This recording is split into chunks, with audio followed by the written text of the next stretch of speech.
Welcome to Conversations with Calvin, We the Species. And this is, every interview is special and unique. And this is special and unique because it gives me a chance to interact with a Rutgers student. And I was just talking to SAMEER and we were kind of chatting about how I got involved with all this just so innocently a couple of years ago, doing some networking, and I'm saying this on air now to kind of remind some folks that this was not a game plan and wasn't a business plan. And did some networking, and then got involved in mentoring, and then I was tapped on the shoulder and asked to teach career explorations, and then LinkedIn, and that's how SAMEER and I met. LinkedIn, and he's a student, and here we are. So, and I marvel at information communication and how this all comes about. Of course, in your honor, I'm wearing my new Rutgers sweatshirt. By the way, I put that on today because of you. Not to impress you, but I put my new Rutgers sweatshirt on today.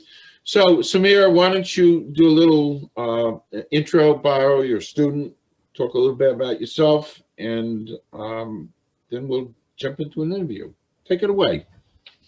Thank you so much for having me on. This is a great platform, and whenever I talk to fellow Rutgers students, your name comes up and your platform, your channel comes up. So I am SAMEER BHUYAN. I am sophomore/junior at the Rutgers Business School, prospecting in BAIT, Business Analytics Information Technology, with a double major in finance. I've always been interested in the business world, the corporate world, and in my free time, I do my best to keep myself connected with community service and give back to the same soil, the same nature that helped build me. So thank you. Great. So I always like to start off with the journey. So tell me a little bit about your journey to and through Rutgers. Sounds great. Yeah, great question. So I started Rutgers, my journey with Rutgers, in September of 2019, and I was grateful enough to have a full semester to be in school. I was a commuter. I started off being a commuter. So fun fact, I can actually bike from my house to Rutgers Livingston campus. Wow. So I'm very close. And when my parents and I were discussing whether to stay on campus or pick a dorm, I came to the conclusion that I'd rather stay home and commute. It's not a big deal for me. So I commuted. First semester was quite rough. It was new changes, and let's just say networking as a commuter is much more difficult than networking as a student living on campus. So, when you're living on campus, you could be friends with your roommate's friends. You can be friends with the people on your floor. You can be friends with people in the same building. Whereas when you're a commuter, you have a new person next to you parking every single day, every single hour. And meeting people even in the classes was a little difficult. So just getting that ambience within the Rutgers community was difficult. However, my second semester, I learned more. I learned a lot from my mistakes, and I did better. And I made better friends, and I made more long-lasting relationships. So second semester was well. And then in March, COVID hit, and at least the effects of COVID hit, and we were transitioned to remote learning.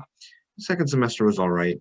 In the summer, I decided to take summer classes. So the summer of 2020, I took two summer classes to, make the time useful, why not?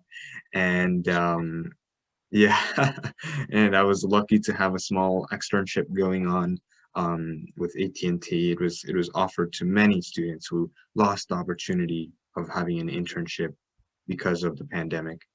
And then restarted school back in September of 2020, and the third semester went well.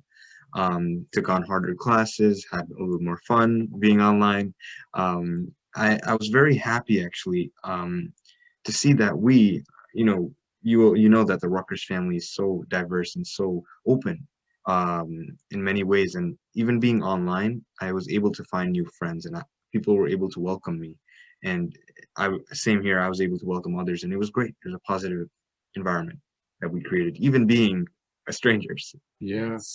You know, you hit on something that's so special, Samir, and it's so mature.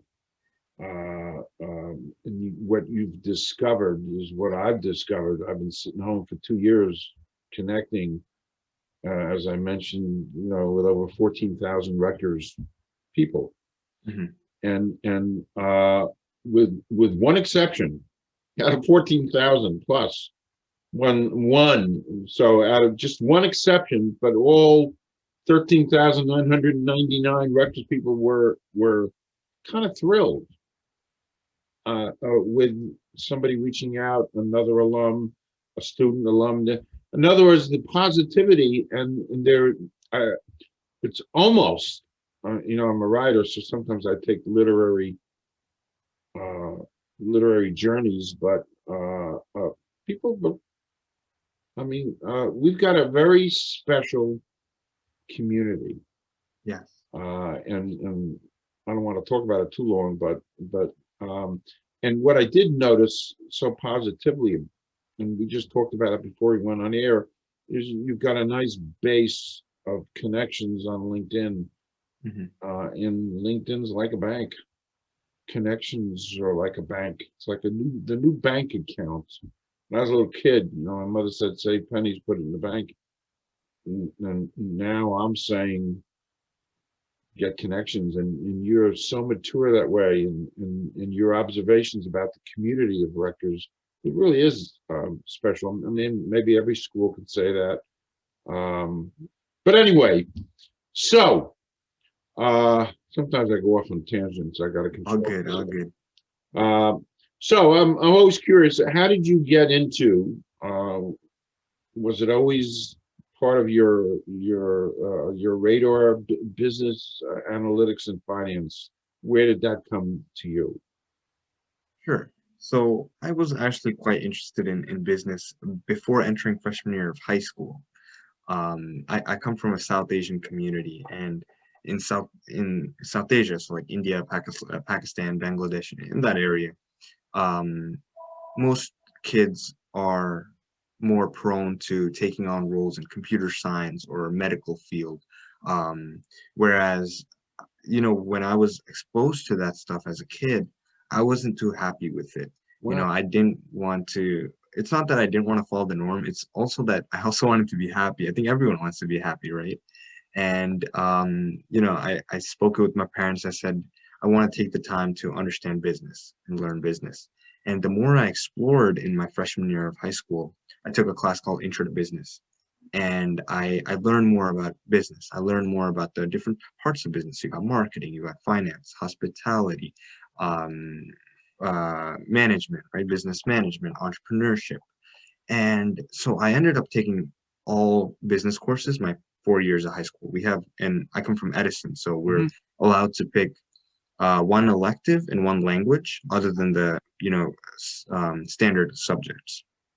I took business classes all 4 years.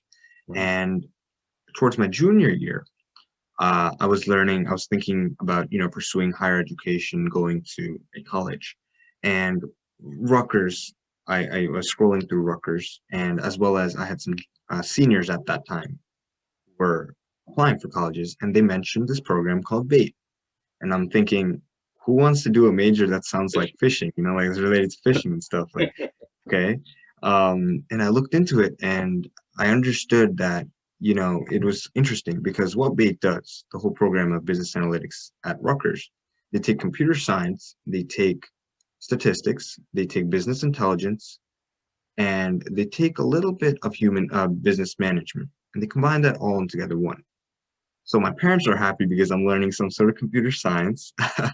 I'm happy because I'm learning business management, business intelligence, and you know, it's working for everyone, for my family, my friends, for myself, and something that interests me as well. And so that's how I got into the business analytics program.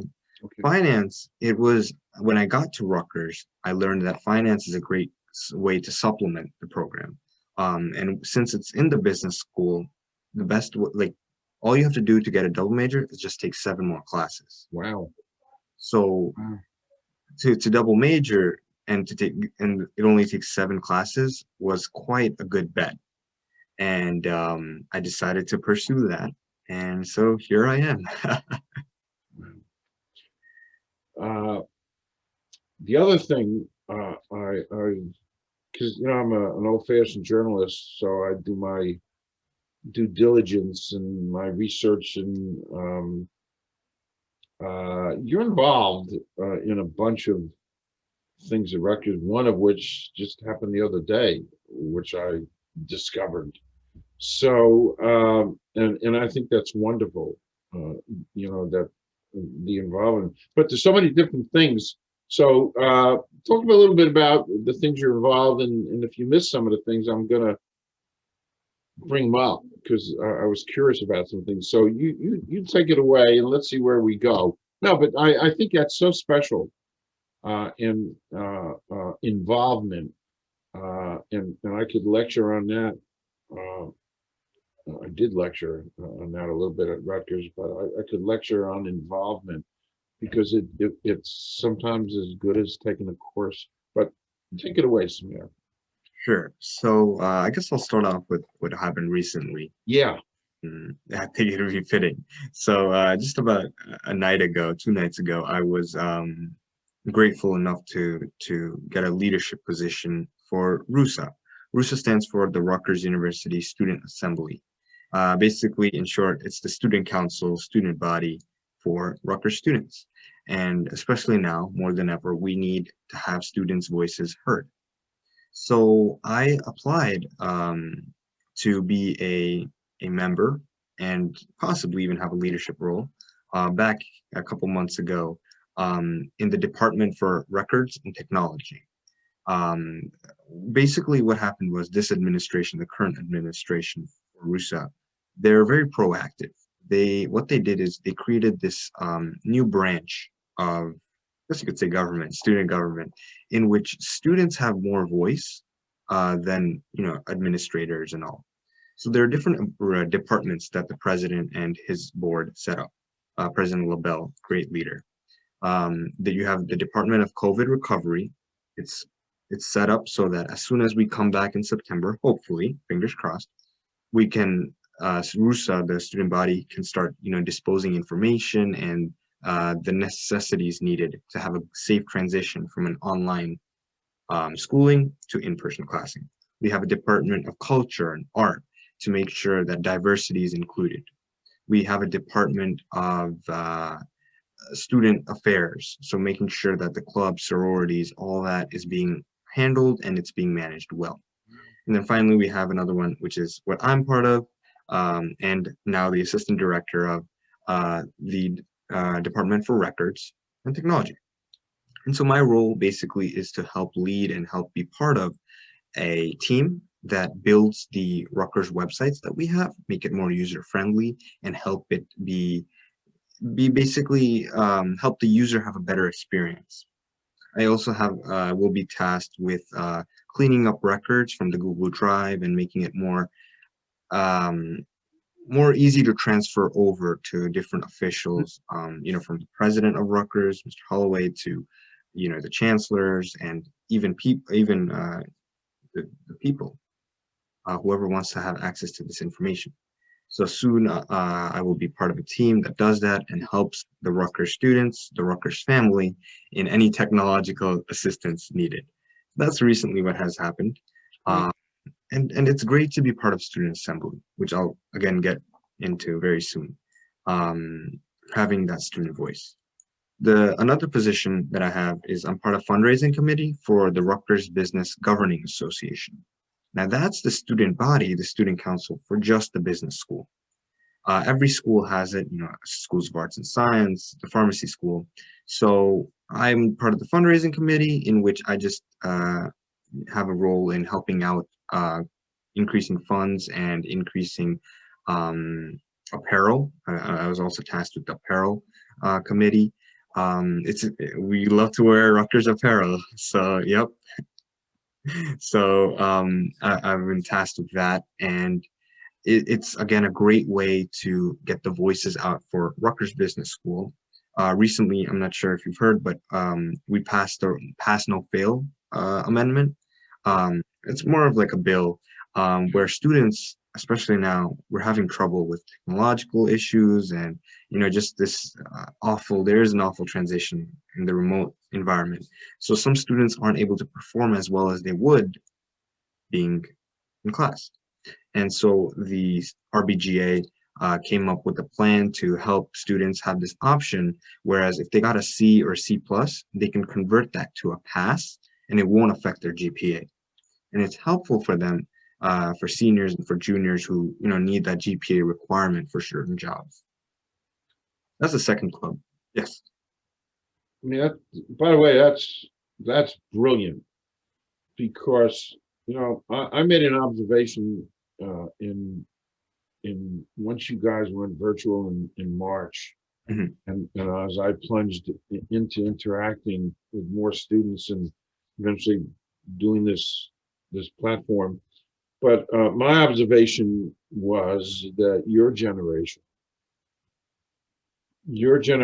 is going to need more support. Now, I'm not even talking about financial. Mhm. Your generation, kids in school, kids coming in, even recent grads, are going to need Mhm. more support and help. Again, not necessarily financial, that always helps, than any other generation in world history. For sure. My feeling.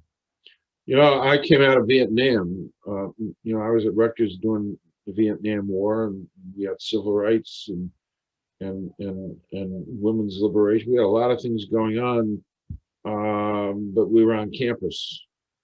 Mhm. Your generation, uh, so when I'm listening to the things you're doing, I just think it's like, wow. I mean, all the things. So of course I'm hugely supportive. There was something else I noticed. I was kind of curious about this, Samir. On your LinkedIn thing, you did some work with. You got to tell me what this is. I'm kind of laughing here. So you did some work with Rutgers Student Commuter Service. Yep. What is that? Yes. It's a very interesting question that I get quite a Good. lot of it. Good. So basically, I'm not sure when it started, but when I first joined Rutgers back in fall of 2019, one of the first clubs that actually reached out to me after the student activities fair was this club called Student Commuters Association. Basically, this is a club, an organization to help those who are commuting find a home at Rutgers. And we host different events and offer different services. For example, we have 2 to 3 student commuter rooms within the student centers. Wow. This is a room filled with video games, filled with food, filled with books and resources. And students who are commuters, they come in, they sign in with their RUID or just show their card. They walk in and they find new friends. They find friends to study with. They find friends to play some video games with. They find friends to say, hey, you know what? Let's go somewhere out to Brilliant. eat or to hang out. And one of the events that we hold is a Sunnyside breakfast. This is a breakfast, all volunteered and donated. Um, it's a breakfast we hold every month where commuters come in and they get a nice buffet for breakfast. It's great.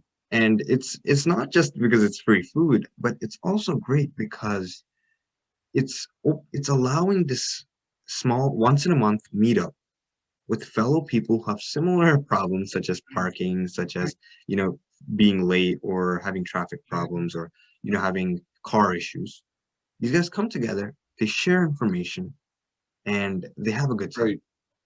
And especially in the road, there are sometimes people who aren't too friendly, and we some of us who are good You've noticed drivers, that. we end up in problems. And one time I was in a Sunnyside breakfast, and one student said, "Oh, I'm going through this terrible time with my car. It got hit by something, and I need help." And another student comes up and says, I have a friend who runs this mechanic store. I'll help you out." Mm. What a great way to Yeah. not only help someone out, but create a new network, create a new connection, and really find that comfort, a home feeling. So I guess, I'm not sure how old this association is, I think but it's fabulous. it's a I great, just, great way. I just think it's fabulous. It's funny.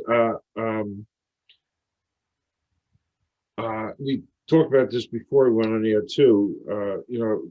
I think of Rutgers. I think of so many. The issue of commuters never was in my consciousness so much because and we said this before. I believe, having gone to a lecture, that Rutgers has the largest bus Mhm. system out of any major university in the country, which kind of leads me to think that everybody's housed on campus somewhere somehow. And I know there's 19,000 students housed on and off campus housing, but it never dawned on me there's a huge community of commuters. Yeah. I just never I never dwelled on that. So that's so interesting that's great stuff that you do that. Um, Help um, out in any way. yeah. Um, so this never gets too old to ask, but how has the pandemic affected, your life, your activities, your goals? We touched on this before we went on air, but Yeah, it's been different for everyone. I think some people have had a great time. I talk to friends and they say, "Oh, this is the best. I could be here forever." And I have other people who are saying, "You know what? I want to go back to campus. I can't handle it at home." For me, it's honestly been more so towards the I'm okay at being home. Now, I was a commuter, so that has a huge effect on it because especially first semester in fall of 2019, I would just go to class, come back home, go to class, come back home, go to class, come back home. 3 times, I'd have 3, 4 classes. It would run out like that. And so I was already more dominant in being at home. yeah, And it's affected me in several ways. One, I don't have to wake up too early for classes, to get ready or anything. I just get out of bed sometimes, open up the computer, click, don't show my camera, and I'm good. And so it increases the laziness for students all across the board. But it also gives us more free time, so we can venture out and we can yeah, do more things. One of the things I'll talk about is a podcast that I'm working on. But I wouldn't have been able to achieve that before, and we'll talk about it later on. But okay, students really were able to have this opportunity to explore more, being at homes. A lot of people started writing. A lot of people started creating music, and it's great. So in many ways, I was able to build myself, yeah. and it's affected me in good ways and bad ways. Um, but just thankful for every opportunity. So Yeah. yeah. Hey, listen, you and I wouldn't be here talking for sure. Doing a podcast was a million miles away from me. But suddenly, here I am, and I have all this time, and yes, I'm doing some writing and listening to music and documentaries. But you're right. If you take I guess it's the old, making lemonade out of lemons. I guess it's that thing, and it works. So you've done some other things that I noticed on your profile that you could elaborate on. Let's start with DECA, Sure. DECA, Yep. which is kind of a volunteer organization.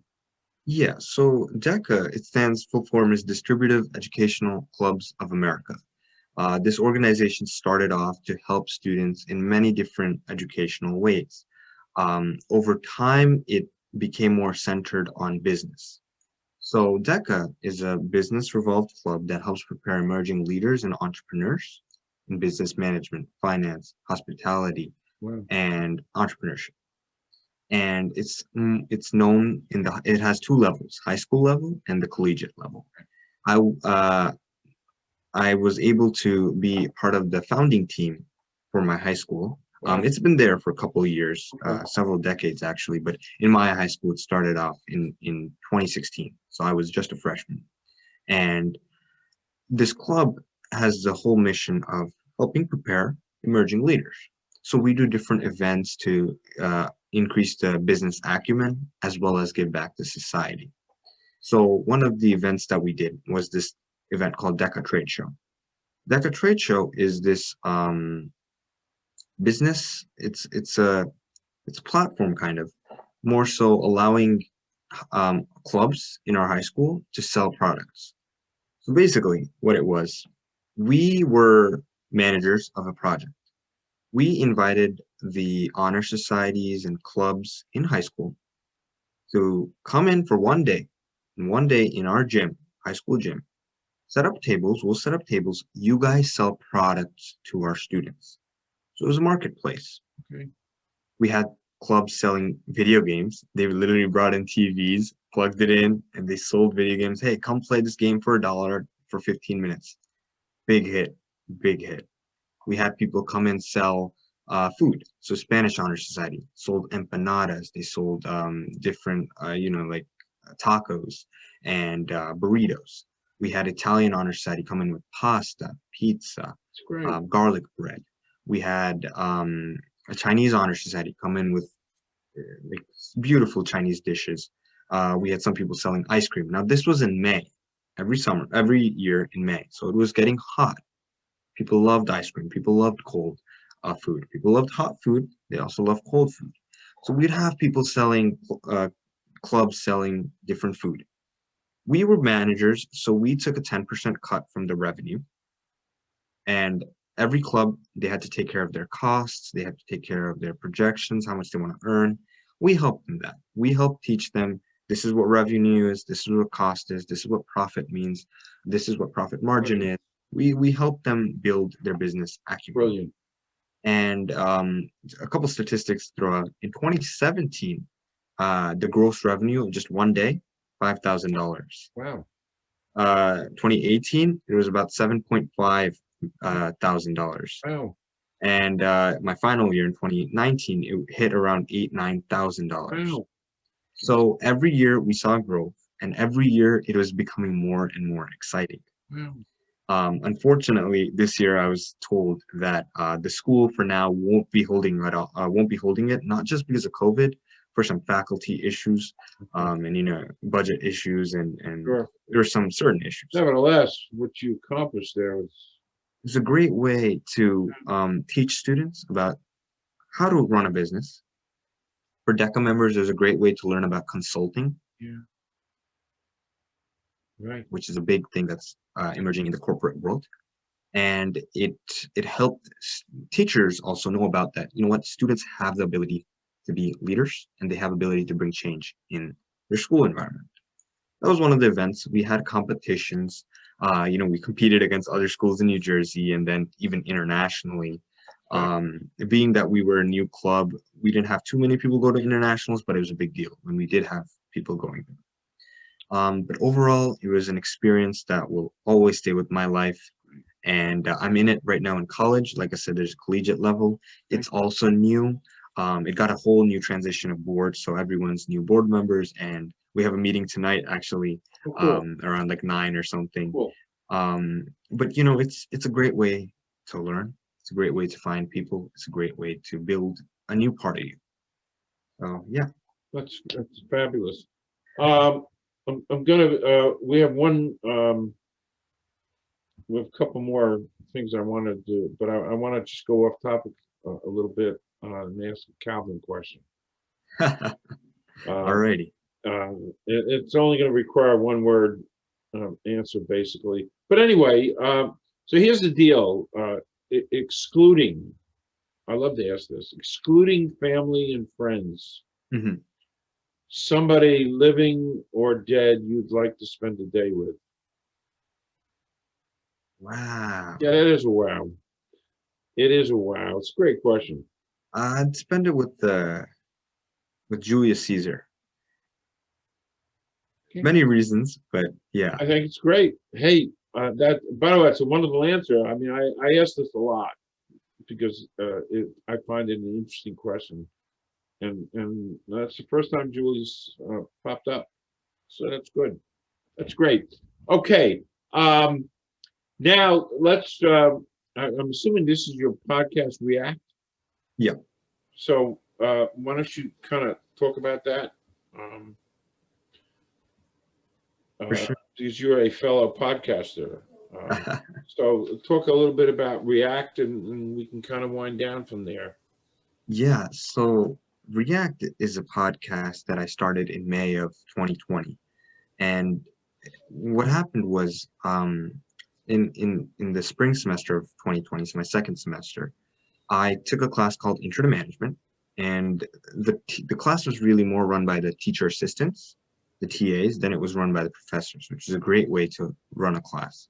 So one of the TAs had his podcast, and he said, "Guys, check it out. If you like it, great. If you don't like it, all good." I checked it out. I fell in love with it instantly. He basically invites people to come on, more so business leaders to come on and share some advice. Um, and I was inspired because I wanted to do something very similar because it brings change, because people can listen to it, get new ideas. It helps build connections because listeners can come out and reach out to these guests and get more advice and information. And three, it's a great way to build your communication skills. Just coming up here, doing a Zoom and talking for 30 to 40 minutes, great way to practice communication. So, and the fourth thing was it was fun. It seemed fun. So I started this podcast. I wanted to help people. I wanted to help high schoolers and college kids understand what challenges college kids go through, understand how life is in college. Because I know if I was a senior in high school, I would do anything to get to understand what goes on in college. So I built this podcast and I thought, what's an interesting name? And I came up with REAQT. Instead of the C, I changed it to a Q. It's make some change. But REAQT, because we need to react in our lives. If you think about it, all our life, we do react to things. Something good has happened, something bad has happened. We react in different ways. And the whole mission of it is to keep learning, keep thinking, keep proceeding, right? And that's what I think is important in life. And so basically this podcast, I invite people to come on and they share their advice for different things that they do. I have people who are in the business school come on and share what classes they took. One of the questions I ask is, what would you do if you were what would you tell your freshman self in college, in high school? Like So it that. makes them think that, what are some mistakes I've made? What are some suggestions I have? And so I just throw around these fun questions to help people identify themselves. And so far, it's been going great. It's been, Great. everything's been going all right. I want to remind our listeners that we've got your podcast address that Yeah. people can, and when I promote this, I'll make sure people see that.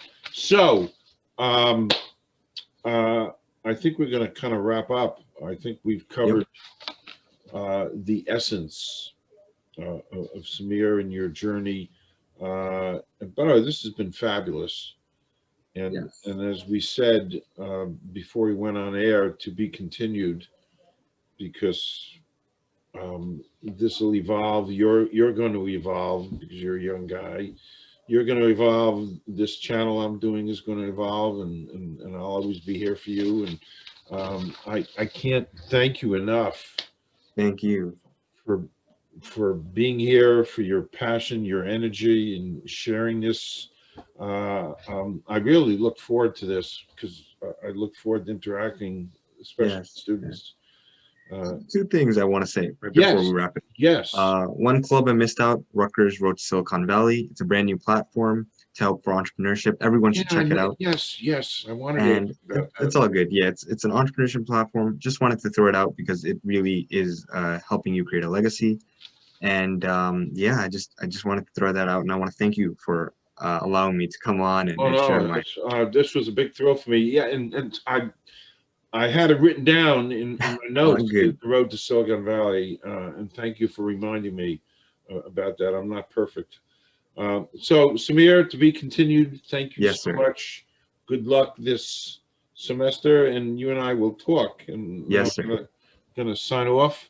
Yes. Thank you, everyone. You be well. Thanks, Sameer.